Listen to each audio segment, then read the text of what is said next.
నమస్తే అందరికీ good morning. Welcome to డువాడే ఛానల్. ఎవరైతే మొదటిసారిగా చూస్తున్నారో సబ్స్క్రైబ్ చేసుకునే ప్రయత్నం చేయండి. తెలంగాణ ఉద్యమ చరిత్రని మొదలు పెట్టేటప్పుడు ఈ కాన్సెప్ట్ బేస్లో మొదలు పెట్టండి. అయితే ఉద్యమ చరిత్ర యొక్క ఉద్దేశాన్ని తెలుసుకోండి. ఫస్ట్ ఉద్యమ చరిత్ర అంటే ఏంది? ఉద్యమాల చరిత్ర అంటే తెలంగాణలో జరిగినటువంటి ఉద్యమాల చరిత్ర. తెలంగాణ ఉద్యమం కోసం మరికొన్ని ఉద్యమాలు జరిగినాయి కాబట్టి వాటిని చదవాల్సినటువంటి అవసరం ఉంటుంది. అంటే ఉన్నటువంటి సిలబస్ని పరిశీలించినప్పుడు 3 భాగాలుగా ఉంటుంది కాబట్టి ఒకటి మొదటి దశలో ఉన్నటువంటి భాగం, రెండవ దశలో ఉన్నటువంటి భాగం, మూడవ దశలో ఉన్నటువంటి భాగం. సో అంటే తెలంగాణ భావన సమీకరణ దశ, మూడవది తెలంగాణ ఏర్పాటు దశ. ఈ 3 భాగాలలో కూడా మొదటి దశలో ఎలాంటి ఉద్యమాలు వచ్చినాయి అంటే స్పెసిఫిక్గా చూస్తున్నప్పుడు ఉద్యమ చరిత్రలో కొన్ని ఉద్యమాలు అయితే కనిపిస్తాయి కాబట్టి వాటిలో ప్రధానంగా మనం చూడాల్సినటువంటివి ఒకటి తెలంగాణ సాయుధ పోరాటం, 2 ముల్కీ ఉద్యమం మొదటిసారి జరిగింది, రెండవసారి జరిగింది. అంటే 1935 నిజాం సబ్జెక్ట్ లీగ్ తెచ్చినటువంటి ముల్కీ ఉద్యమం కావచ్చు. రెండవది 1952లో విద్యార్థి యాక్షన్ కమిటీ చేసినటువంటి ముల్కీ ఉద్యమం. సో తెలంగాణ సాయుధ పోరాటం అంటే కమ్యూనిస్టులు చేసినటువంటి పోరాటం. సో ఈ 2 ఉద్యమాలు మొత్తం 3 అవుతున్నాయి. అంటే 35 నుంచి 52 అనేది మరొకటి అవుతుంది కాబట్టి 3 ఉద్యమాలు అవుతాయి. ఇక 69లో వచ్చినటువంటి నక్సలైట్ మూమెంట్ని చదవాల్సినటువంటి సందర్భం ఎందుకు ఎదురైంది? నక్సలైట్ ఉద్యమాన్ని గత ప్రభుత్వాలు ఎప్పుడు కూడా తీవ్రవాదులుగా చిత్రీకరించినటువంటి సందర్భం కనిపిస్తుంది. కానీ ఇప్పుడున్నటువంటి ప్రభుత్వం నక్సలైట్ ఉద్యమాన్ని ఒక సిలబస్ ఓరియంటేషన్లో తీసుకురావడానికి ప్రధాన కారణం ఏంటంటే 1969 సిపిఐఎంఎల్ ఏర్పడినప్పుడు ఏదైతే చారు మజుందార్, ఖాన్ సోనియాల నేతృత్వంలో సిపిఐఎంఎల్ ఏర్పడి దానికి అనుబంధంగా ఇక్కడ ఉన్నటువంటి నక్సలైట్ సౌహార్దక సంఘం దానికి అనుబంధంగా ఏర్పడ్డప్పుడు ఆ సౌహార్దక సంఘంలో ఇక్కడ ఉన్నటువంటి కొండపల్లి సీతారామయ్య కావచ్చు, వాళ్ళ కొడుకు కావచ్చు, ఇలాంటి వ్యక్తులు ఈ సౌహార్దక సంఘంలో సభ్యులుగా ఉన్నటువంటి తరుణంలో సిపిఐఎంఎల్ ప్రారంభ దశలో వీళ్ళు సభ్యులుగా ఉన్నటువంటి తరుణంలో ఇక్కడ తెలంగాణ ఉద్యమాన్ని సమర్థిస్తూ ప్రభాకర్ రెడ్డి పేరుతో ఈ కొండపల్లి సీతారామయ్య ఒక లేఖ కూడా రాయడం జరుగుతుంది.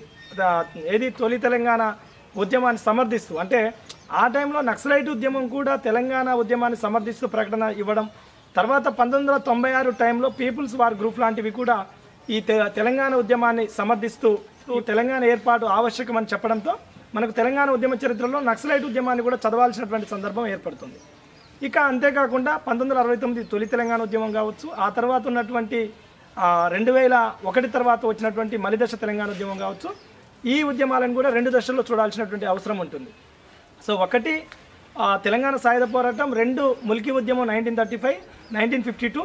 ఇక అదేవిధంగా 1969లో వచ్చినటువంటి నక్సలైట్ ఉద్యమం, 1969లో వచ్చినటువంటి తొలి తెలంగాణ ఉద్యమం, అదే కాకుండా ఆ తర్వాత కాలంలో 2001 తర్వాత వచ్చినటువంటి మలిదశ తెలంగాణ ఉద్యమం. అంటే అనేక ఉద్యమాల సమూహారమే తెలంగాణ ఉద్యమ చరిత్రగా చెప్పుకోవచ్చు. ఇది ఒక కాన్సెప్ట్ బేస్డ్గా చెప్పాలి. ఇక మరొక కాన్సెప్ట్ ఏంటంటే అసలు తెలంగాణలో వచ్చినటువంటి కమిటీలు 1956 ఉమ్మడి ఆంధ్రప్రదేశ్ ఏర్పడిన తర్వాత ఇప్పటి వరకు కూడా సో ఈ టైంలో వచ్చినటువంటి ఉద్యమాలు ఏమేమి ఉన్నాయని, కమిటీలు ఉన్నప్పుడు ఏమేమి ఉన్నాయని చూస్తున్నప్పుడు ప్రధానంగా తెలంగాణ ఒకటి అస్తిత్వం అనేది ఒకటి ప్రధాన అంశం అయినప్పటికీ కూడా తెలంగాణ సాంకేతికంగా చూస్తున్నప్పుడు నీళ్లు, నియామకాలు, నిధులు కాబట్టి ఇలా 3 అంశాలుగా చూడాలి. అంటే తెలంగాణ మీద వేయబడ్డటువంటి కమిటీలు తెలంగాణకు ఎందుకు కావాలి అన్నప్పుడు ప్రధాన అంశాలుగా ఉన్నటువంటి నీళ్ల కమిటీలు, నిధుల కమిటీలు, నియామకాల కమిటీలు. సో ఇలా కాన్సెప్ట్ బేస్లో కమిటీలు తెలంగాణ అన్నప్పుడు అంటే ఫజల్ అలీ కమిషన్ నిజంగా ఏం చెప్పింది, కొన్ని తెలంగాణకు అనుకూలంగా ఏమిచ్చింది, హైదరాబాద్ రాష్ట్రంగా ఎలా ఉంది, వాటి పేరాల్లో ఏం పేర్కొన్నారో అవి ఒకటి చూసుకోవాల్సినటువంటి ఫజల్ అలీ కమిషన్ గురించి ప్రధానంగా చదవాల్సినటువంటి అవసరం ఉంటుంది. ఇక మళ్ళీ తెలంగాణ మీద వేయబడ్డటువంటి కమిటీలు ప్రధానంగా మళ్ళీ కనిపించాయంటే మనకు 2005లో ప్రణబ్ ముఖర్జీ కమిటీ ఒకటి, ఆ తర్వాత శ్రీకృష్ణ కమిటీ ఒకటి, ప్రధానంగా తెలంగాణ కోసం వేయబడ్డటువంటి కమిటీలుగా చెప్పాలి. మరి తెలంగాణలో ఉన్నటువంటి కాన్సెప్ట్ ఏదైతే అంశం ఉందో, తెలంగాణలో ఉన్నటువంటి అంశాలు ఆ కాన్సెప్ట్ ఏదైతే ఉందో అంటే నీళ్ళ కోసం వేయబడ్డటువంటి కమిటీలు అంటే బచావత్ కమిటీ లాంటివి, బ్రజేష్ కుమార్ కమిటీ లాంటివి. ఇక నిధుల కోసం వేయబడ్డటువంటి కమిటీలు అన్నప్పుడు Kumar Lalit committee, Bhargava committee, Wanchoo committee లాంటివి. ఇక మళ్ళీ నియామకాలకు సంబంధించినప్పుడు Jayabharat Reddy committee, Sundaresan committee, Girglani committee లాంటివి. సో ఇలా ఒక కాన్సెప్ట్ బేస్లో ఓవరాల్గా ఒక ఆలోచనకు వచ్చినాక ఒకసారి రప్పున మీరు అంత పూర్తి స్థాయిలో సబ్జెక్ట్ని కొట్టేసిన తర్వాత అసలు ఏంటి అనే ఓరియంటేషన్లో ఏం తీసుకోవాలి, ఏం తీసుకోవద్దు అనే ఓరియంటేషన్లో చూసే ప్రయత్నం చేయండి. డెఫినెట్లీ మీకు తెలంగాణ ఉద్యమ చరిత్ర నుంచి మంచి స్కోర్ రావడానికి అవకాశం ఉంటుంది. అయితే ఇంకొక విషయం ఏంటంటే డిసెంబర్ 7వ తారీఖులో అన్అకాడమీ ప్లాట్ఫామ్ పైన నేను ఎడ్యుకేటర్గా చేస్తున్నా కాబట్టి ఆ గ్రూప్ 1 గ్రూప్ 2 కోసం ఆ రోజు కోర్సు లాంచ్ అవుతుంది డిసెంబర్ 7 2021 అంటే ఇంకొక 4-5 డేస్లో. సో ఆ కోర్సు లాంచ్ అవుతుంది కాబట్టి నేను పూర్తి స్థాయిలో మీ మెదడులో దాన్ని ఎలా చొప్పించాలి, ఒకసారి వన్స్ మీరు క్లాస్ అయిన తర్వాత మీకు ఎలా దాన్ని గుర్తుకుండే విధంగా చేయాలనేది నా బాధ్యత. అది డెఫినెట్లీ చేస్తే. ఎవరికైనా నిజంగా జాయిన్ కావాలనుకుంటే మాత్రం అన్అకాడమీ లెర్నింగ్ యాప్ డౌన్లోడ్ చేసుకొని మీరు జాయిన్ అయ్యే ప్రయత్నం చేయండి. దానికి సంబంధించినటువంటి డీటెయిల్స్ సంబంధించి కూడా ఇప్పుడు ఒక వీడియో ఉంటుంది, ఆ ప్రమోషన్ వీడియో చూడండి. Thank you so much. మరొక మంచి వీడియోలో మరింత బెటర్గా కలిసే ప్రయత్నం చేద్దాం. థ్యాంక్ యూ అండి.